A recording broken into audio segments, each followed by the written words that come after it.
Hey Anonymai, welcome to another coin roll hunt video.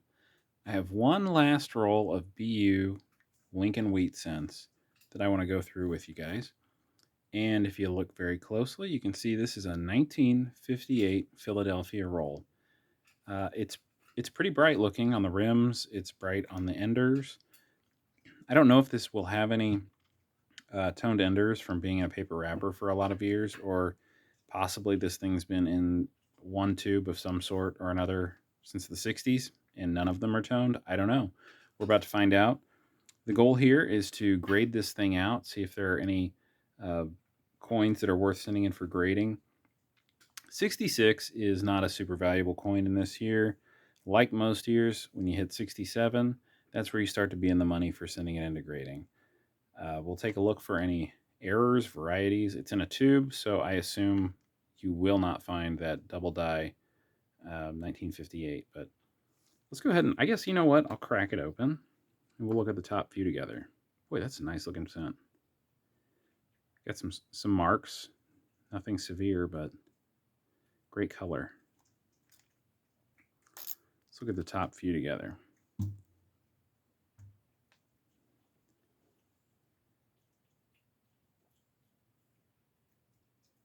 So there's a few marks out in the fields.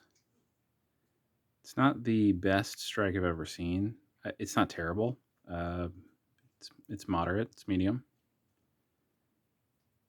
The reverse is pretty well struck and free of very much anything. Probably give that a 65.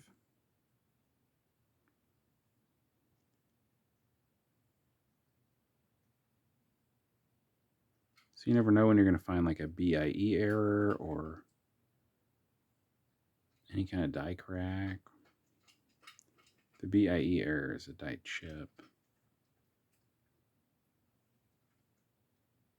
The reverse is a little softer struck on this one, but it's nice. It's free of a lot of marks.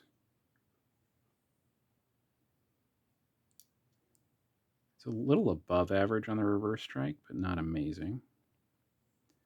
Got a nick on the cheek, and this strike wasn't quite as deep. You can see the planchet mark still on the shoulder. It still might be a 65, 64 plus, if that's a thing. Nothing fancy, but nice. Same thing here on the shoulder. A couple of rub marks in the cheek and jaw. Fields are pretty clean here. Great color.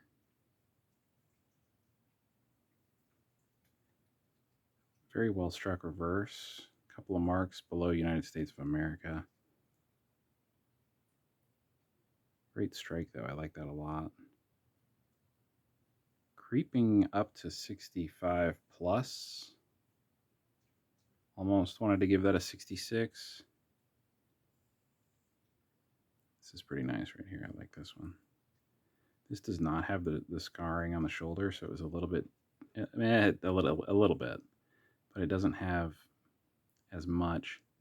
So it's a slightly deeper strike. I see a little bit of a die chip there, or a crack through his head. I'll look closely and see if it's a scratch or a die crack. Or if I see more of them like that in the roll, I'll know it is a die crack. This is a nice cent, guys. I'm going to go ahead and throw this in the 66 pile. Unless that is some kind of hideous scratch across his forehead. So anyway, there's the first few. I'm going to go through the rest of the roll, and I will let you guys know how it goes. All right, guys, thanks for sticking around. This was a pretty good roll. In fact, I would say this is one of the most consistent rolls that I've ever looked through. It was a lot of fun. I think it's been in a tube for pretty much 60 years. There were no enders really to speak of with different kinds of toning darkened up. There were a few that were more of a pumpkin orange, but there were more than two. So it must have just been the way that they were sitting in the roll. There are no big money coins in this roll, but there were a few really nice 66s that make it a great roll. As you can see, almost the entire roll I put in the MS65 range. A lot of these 64s, 65 pluses, it was really splitting hairs. It was very minor. They were very consistent. They almost looked the same. It was just a matter of finding, well, that one has this one little defect, or it has a little bit more chatter in contact marks. So it was a lot of hair splitting. I only had one of them with a roller mark on it. You can see the discoloring and the kind of diagonal line there from the roller. Um, Other than that, there were a few little cracks on the left wheat stalk. Nothing really amounted to much. It was just a little bit of a dye chip on about maybe 15% of these, probably, I don't know, 6 or 7 or 8 of them. Here are my top 6, and I'll show you these. I'll start with the 65 pluses.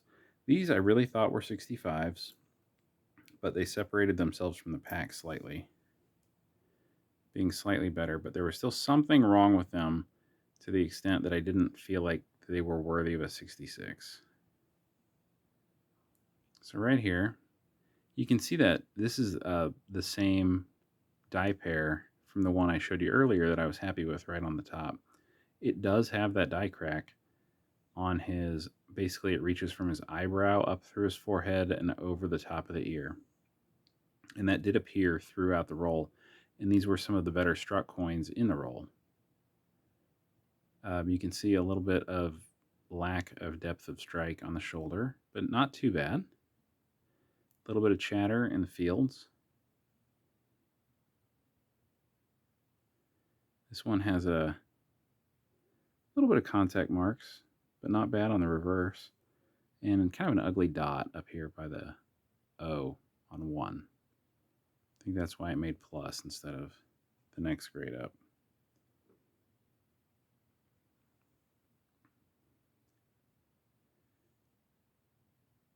Same thing here. Nice 65 plus. Got a big contact mark in the left part of the field there. I got a dig right there on the cheekbone. A little bit of chatter on the coin, but nothing crazy. And just a little bit of carbon on the back. And you can see that die chip on the left wheat stalk that I was talking about. This is one of those. It's nothing crazy. You see that sort of thing often. There's some good contact marks on the O and the N in 1. So just enough to where I'm not comfortable calling it a 66. Here's another one of those with the same die crack from the brow to the forehead. I think it's an earlier development of that crack.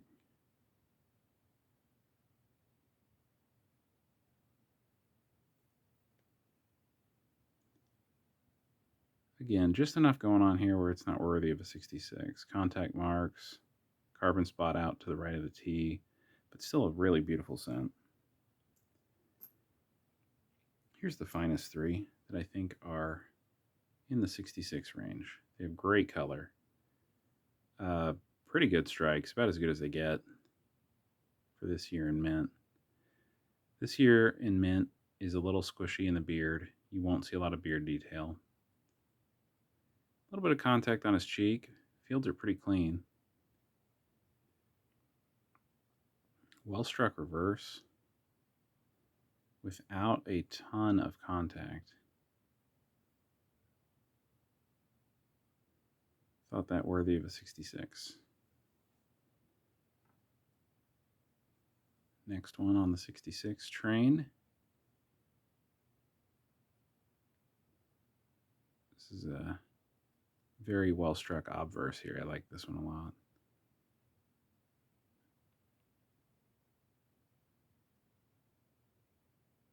One little carbon spot out to the right of his beard.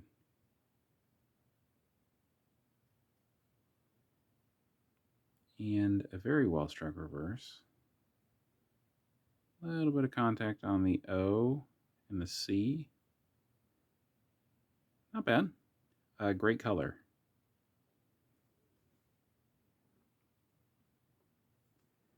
The last one of the nicer ones here.